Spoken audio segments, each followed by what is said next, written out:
assistindo.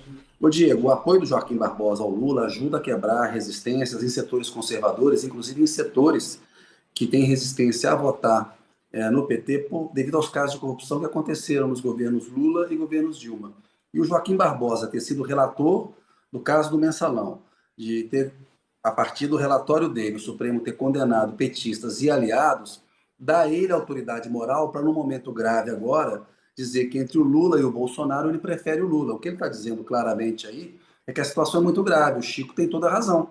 É uma sinalização de uma frente ampla que se forma na prática, inclusive com figuras da sociedade civil, da política, personalidades que numa eleição menos polarizada, numa eleição em que não houvesse um risco de ruptura democrática, em que a normalidade institucional estivesse plena, talvez o Joaquim Barbosa estivesse apoiando uma outra candidatura, talvez ele mesmo fosse candidato. No entanto, o apoio do Joaquim Barbosa e as palavras com as quais ele descreve o Bolsonaro são todas verdadeiras. E o Bolsonaro é uma figura abjeta, isso é público e notório. O comportamento dele na presidência é o comportamento de alguém que não está à altura do cargo. Então, e o isolamento do Brasil no cenário internacional é reflexo dessa personalidade, da forma como o Bolsonaro governa o país. Portanto, é um apoio visto no PT como fundamental para ajudar a turbinar o voto útil na reta final das eleições e para atrair, por exemplo, o Lula se desgastou muito com o chamado lavajatismo, né?